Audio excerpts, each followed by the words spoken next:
हमारे साथ अक्सर ऐसा होता है कि हम कोई मोटिवेशनल वीडियो या फिर इंस्पिरेशनल स्टोरी देख लेते हैं और एकदम से ही हमारे अंदर चिंगारी जाग उठती है और वहीं हम डिसाइड कर लेते हैं कि अब बस बहुत हो गया, अब मैं भी एक कामयाब इंसान बनकर ही दिखाऊंगा, मैं रात दिन एक करके अपने गोल को पूरा करूंगा। अब ये सब 2-3 दिन तक तो बिल्कुल ठीक चलता है, लेकिन उसके बाद वापस से हम अपनी उसी नॉर्मल लाइफ में आ जाते हैं। आखिर ऐसा क्यों होता है? क्यों हमारा सारा मोटिवेशन खत्म हो जाता है? ये सब हमारी कुछ हैबिट्स की वजह से होता है जो कि शुरू से ही हमने अपने अंदर डाली हुई होती हैं। एंड अगर हमको अपनी लाइफ को पूरी तरह चेंज करना है तो सबसे पहले हमें अपने आप को चेंज करना पड़ेगा। और इसके लिए हमारा ये पता होना जरूरी है कि कौन कौन सी ऐसी हैबिट्स हैं जिनको हम अभी से अप्लाई करके अपनी लाइफ को पूरी तरीके से चेंज कर सकते हैं। तो आज हम आपको यहाँ पर 7 ऐसी हैबिट्स बताने जा रहे हैं जो कि आपको एक हाईली इफेक्टिव पर्सन बनने में बहुत हेल्प करेगी। तो चलिए बिना टाइम वेस्ट के अपनी आज की डिसेंट नॉलेज को शुरू करते हैं। Number 1, be proactive. 2 दोस्त थे, जॉन और पीटर। उन दोनों की ही अपने फ्रेंड से किसी बात पर लड़ाई हो गई, जिसमें पीटर पूरे दिन ये सोचता रहा कि आखिर उसने मेरे साथ ऐसा क्यों किया, उसको ऐसा नहीं करना चाहिए था, सारी गलती उसी की है। वहीं दूसरी तरफ जॉन दोबारा से उस फ्रेंड के पास गया, उसने झगड़े के रीजन को समझा और मैटर को वहीं पर ही सॉर्ट आउट कर दिया।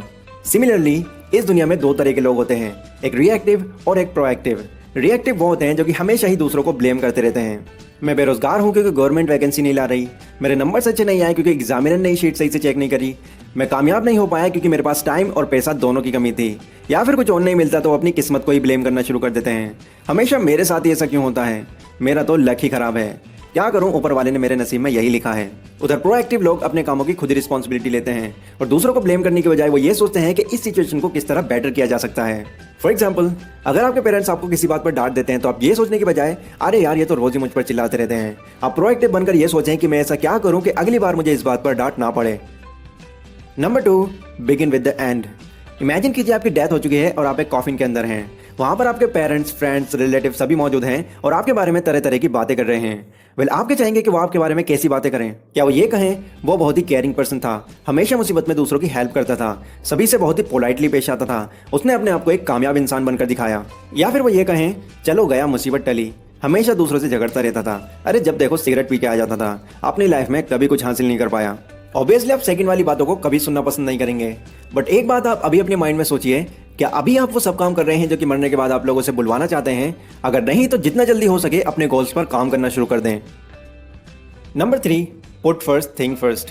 कल मैं इस काम को पक्का खत्म करूंगा, कल से मैं 1 घंटा डेली एक्सरसाइज करूंगा।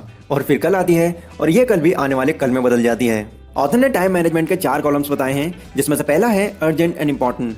इसमें वो सभी काम आते हैं जो कि अर्जेंट हैं और हमारे लिए करना इंपॉर्टेंट भी है। जैसे मान लीजिए आपके ऑफिस जाने वाली कार खराब हो गई है, उस कार को ठीक करवाना, ऑफिस का अपना प्रोजेक्ट कंप्लीट करना और कल आने वाले एग्जाम के लिए पढ़ाई करना एटसेट्रा। दूसरा कॉलम है नॉट अर्जेंट बट इंपॉर्टेंट। अब इसमें ऐसे काम आते हैं जिनका कोई फिक्स टाइम तो नहीं होता, बट वो काम करना हमारे लिए बहुत इंपॉर्टेंट है, जैसे कि exercise, morning walk, better sleep, book reading, dieting, नए स्किल्स सीखना एटसेट्रा। तीसरा कॉलम है अर्जेंट बट नॉट इंपॉर्टेंट। अब इस कॉलम में वो काम आते हैं जो कि हम अर्जेंट समझते हैं बट इन फ्यूचर वो हमारे किसी काम में नहीं आते।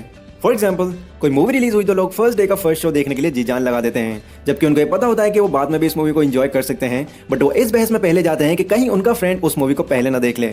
और लास्ट कॉलम में आता है guys not urgent not important. मतलब इसमें वो सभी काम आते हैं जो कि सिर्फ और सिर्फ हमारा टाइम वेस्ट करते हैं, जैसे कि सोशल मीडिया पर घंटों बिता देना, दिन भर दोस्तों के साथ घूमते रहना या फिर मल्टीपल लेवल्स वाली गेम्स खेलना एटसेट्रा। बट एक कड़वा सच तो ये है कि हम अपना ज्यादातर टाइम कॉलम 3 और कॉलम 4 पर ही वेस्ट कर रहे हैं। तो अगर हमको अपनी लाइफ में कुछ बड़ा अचीव करना है तो हमको सेकंड कॉलम में सबसे ज्यादा फोकस करना होगा। Number 4, think win win. किसी भी गेम के अंदर अगर कोई एक टीम जीतती है तो उसकी ओपोनेंट टीम को हारना पड़ता है, लेकिन रियलिटी इससे बिल्कुल अलग है। ये जरूरी नहीं है कि अगर आपको जीतना है तो किसी दूसरे को हारना ही होगा। फॉर एग्जाम्पल, मान लीजिए आपका छोटा भाई गेम खेलने की जिद कर रहा है और आप चाहते हैं कि वो थोड़ी देर पढ़ाई करे, तो आप उससे ये कह सकते हैं सबसे पहले पढ़ाई कंप्लीट करो, उसके बाद ही तुम्हें गेम खेलने को मिलेगा। तो ये होती है गाइस विन विन सिचुएशन, जिसमें दोनों ही खुश रहते हैं। लेकिन अगर आप उससे ये ना कह करके ये कहते हैं तुमको कोई गेम खेलने को नहीं मिलने वाला, तुमको सिर्फ पढ़ाई करनी है, तो ऐसा कहकर हम यहाँ पर विन और लॉस सिचुएशन क्रिएट कर लेते, जिससे कि उसको भी पढ़ाई करने में जरा भी मन नहीं लगता।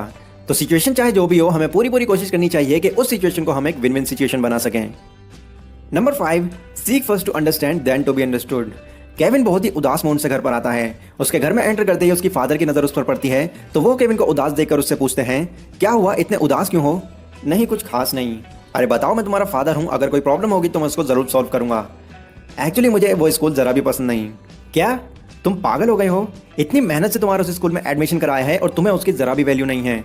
अगली बार अगर तुमने ये बात मुँह से निकाली तो तुम्हारे लिए ज़रा भी अच्छा नहीं होगा। ना यहाँ पर आपने देखा कि केविन के फादर ने बिना कोई रीजन जाने उसको लेक्चर देना शुरू कर दिया। सिमिलरली हम भी अपनी लाइफ में कुछ ऐसा ही करते हैं, बिना सोचे समझे किसी को कुछ भी कहना स्टार्ट कर देते हैं।